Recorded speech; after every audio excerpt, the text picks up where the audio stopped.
Villalpando. Villalpando.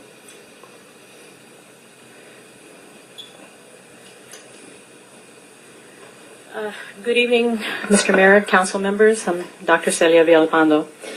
I'm a former resident of Hawthorne, and I live in a neighboring city now. I was proud of the time that I did spend here. It's my undergraduate years at UCLA. I wanted to mention a few names first.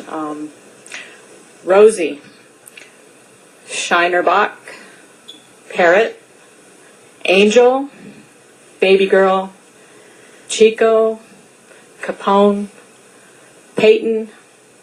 Who are all these names? These are all names of family members, family pets who've been shot to death by law enforcement. The stories are in different cities. The time of day may be different, but there's a very strong parallel. These dogs were in retreat when they were shot, and their owners were handcuffed on the ground watching their beloved pets bleed to death. The Department of Justice, I'd like to bring this to your attention if you're not aware. It's called the Problem of Dog-Related Incidents and Encounters. It's put out by COPS, which is a division of the Department of Justice, and I believe they're the same agency that awarded the City of Hawthorne Police Department a grant of a little under $400,000 to teach other departments across the nation on how to do community outreach, called Coffee with the Cops.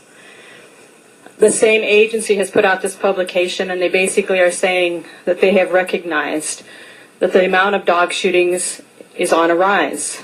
But they're also saying the problem herein is there are one dog to every 4 people in the United States. Their information tells them that about 54% of people consider their animals their family members. Another 45% considers them their companion pets. And a very small percentage consider them property. So they're saying that for the law enforcement agencies, this is something that needs to be looked at in the bigger picture, in the long run, unless you want to face a rising number of lawsuits as well, because people have come to a point now where they're tired of the killing. It needs to stop. And I used to think that maybe they were profiling dogs, maybe just the larger dogs. But there are endless stories of chihuahuas that have been shot. Kittens have been shot. Family animals, pets coming out to greet somebody and the law enforcement saying it was a threat. And some of these animals were shot in the back. Now how they can shoot an animal that's approaching them and shoot the dog in the back, I don't know how that works. But what I'm saying here to you is, I noticed in the budget for this past year, the City of Hawthorne has a training item. There was $51,000 allowed in the budget for training. It said it was for the cadre of training instructors to train law enforcement officers on the use of their weapons. It also said in a wide array of non-lethal weapons. I guess what I would submit to you to consider is this. If you can get a $400,000 grant from the Department of Justice to teach law enforcement officers to outreach to the community to restore the trust that's been eroded, then perhaps that training budget could be expanded as well.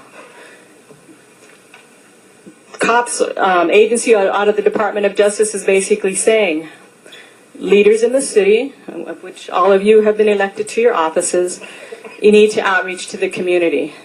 The trust has eroded badly.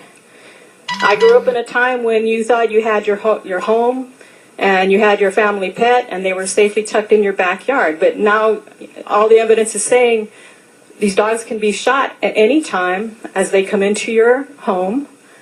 They can be shot, well, in fact, most of the time, they shoot first and ask questions later and issue an apology saying, oh, well, we were at the wrong address.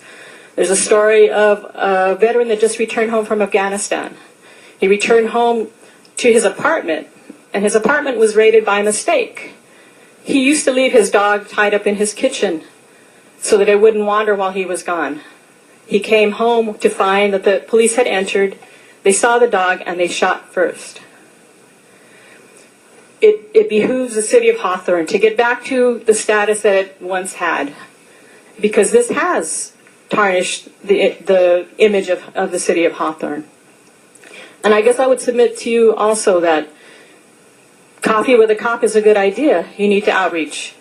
But maybe better than that, the officer that killed Max needs to be relieved of his duties. He's a clear and present danger to the community. Okay, if you can wrap it up, please. Thank you.